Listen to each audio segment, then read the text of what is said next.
लालू जी ने कहा था इनका पेट में दांत है, और उनके राष्ट्रीय अध्यक्ष ललन बाबू ने भी कहा था कि इनको पेट में दांत है। ये दांत पर सोल्यूशन निकल गया है। तो अब आप इतने नाराज क्यों? उन्होंने कहा कि अरुणाचल में विधायक तोड़ लिए जब हमने समर्थन दे दिया। आरसीपी सिंह से रात के अंधेरे में भूपेंद्र यादव मिलने जाते थे, नौकर ने ही खुलासा किया है जो आरसीपी सिंह के घर में नौकर था। अरे ये सब झूठ, ये सब मनगढ़ंत। जाने का जब इच्छा हो जाता, लास्ट टाइम जब वहां से गठबंधन तोड़ के आरजेडी से भागे थे, उस समय भी यही इल्जाम था कि वो आरजेडी इनके पार्टी को खत्म करना चाहती है।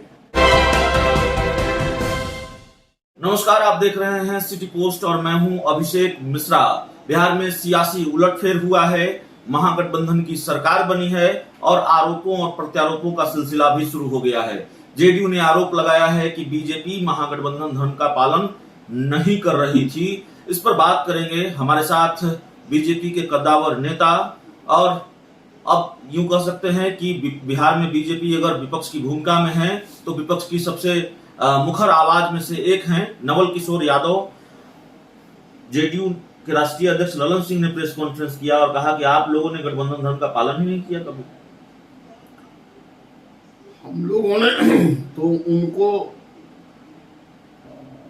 93-95 के बाद से, जब समता पार्टी उनकी थी, तब से उनका कोई राजनीति में बहुत बड़ी हैसियत नहीं थी। जिस समय लालू यादव जी को ये केस लड़ रहे थे पशुपालन घोटाला का और जंगल राज के से मुक्ति चाहते थे, तब से मैं गठबंधन धर्म का पालन करता रहता हूँ और करता रहा हूँ।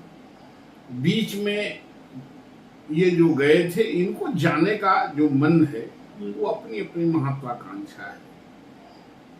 इल्जाम लगाने की जाने की क्या जरूरत है? भारतीय जनता पार्टी से ज्यादा अपने एलाई पार्टियों के प्रति समर्पित भाव से दूसरा कोई पार्टी नहीं चल सकता। सवाल वहां भी, वहां कितनी देर तक रहेंगे ये भी चल रहा है। बस सवाल यही है कि जिन लोगों ने कहा, लालू जी ने कहा कि नीतीश जी केचुल छोड़ते हैं सांप की तरह 2 साल में स्कीम बदलते हैं, क्या उस पर बातें हो गई है? तेजस्वी यादव ने कहा ये पलटू चाचा है, उस पे बातें हो गई है। लालू जी ने कहा था इनका पेट में दांत है, और उनके राष्ट्रीय अध्यक्ष ललन बाबू ने भी कहा था कि इनको पेट में दांत है। ये दांत पर सोल्यूशन निकल गया है।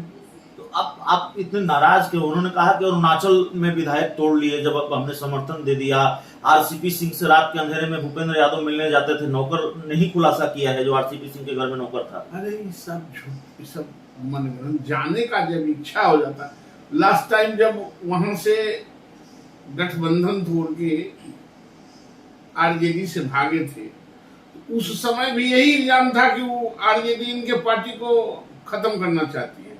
यही इल्जाम था कि ये भ्रष्टाचारी हैं।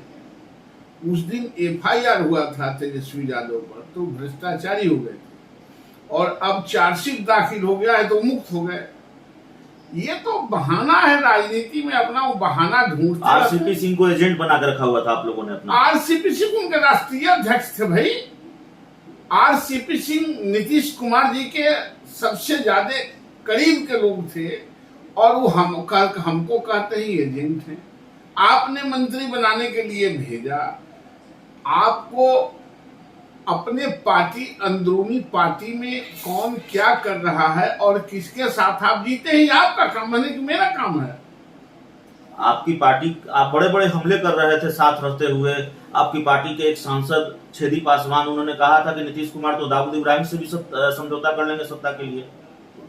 सत्य नहीं हुआ, उन्होंने जराया तो अच्छा बात कहे थे, हमको तो जानकारी नहीं थी, लेकिन ऐसी बातें उन्होंने कहा था। उन्होंने कहा था तो फर्स्ट क्लास हो, फिट बैठ गया।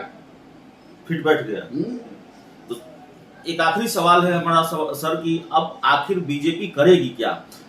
अब बीजेपी के कई नेताओं कार्यकर्ताओं से कल हमारी शाम में बात हो रही थी, वैसे ही मैं पब्लिक ओपिनियन कर रहा था, तो ज्यादातर बीजेपी के नेता और आरसीपी खेमे के भी कुछ लोगों ने कहा कि दरअसल बैटिंग तो शुरू की है उन्होंने, अजय आलोक का भी एक ट्वीट भी है, तो तमाम लोग ये कह रहे हैं जो आपकी तरफ से खड़े हैं, बीजेपी के लिए खड़े हैं, चाहे वो बीजेपी के नेता हो, कार्यकर्ता हो, आरसीपी खेमे हो, या फिर जेडीयू से निकाले गए वो नेता हो जिन पर बीजेपी के समर्थन का आरोप लगता रहा है या बीजेपी के करीबी होने का आरोप लगता रहा है, वो कह रहे हैं कि खेल नीतीश कुमार ने शुरू किया है, बीजेपी उसको खत्म करेगी, और अभी तो बीजेपी ने बैटिंग ही नहीं की है।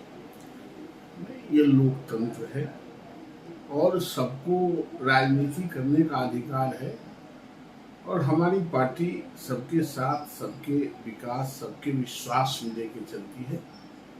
हमारी पार्टी कभी लोकतंत्र के खिलाफ और जनता के मैंडेट के खिलाफ सोच नहीं सकती है। आने वाला दिन क्या होता है, ये सांप और नेवला की दोस्ती है। जब बाढ़ आते हैं तो एक ही टहनी पर सांप भी चढ़ जाता है और नेवला भी चढ़ जाता है। इसका मतलब ये दोनों कोई दोस्ती नहीं रहती है, समय के साथ समझौता है। जब समतल जमीन मिलता है तो दोनों एक दूसरे पर अटैक करते हैं, ये देखते थे। तो चलिए अभी देखते चलिए आगे आगे होता है क्या। इस पूरी रिपोर्ट में इतना ही, इस पूरे इंटरव्यू में इतना ही। बहुत बहुत धन्यवाद।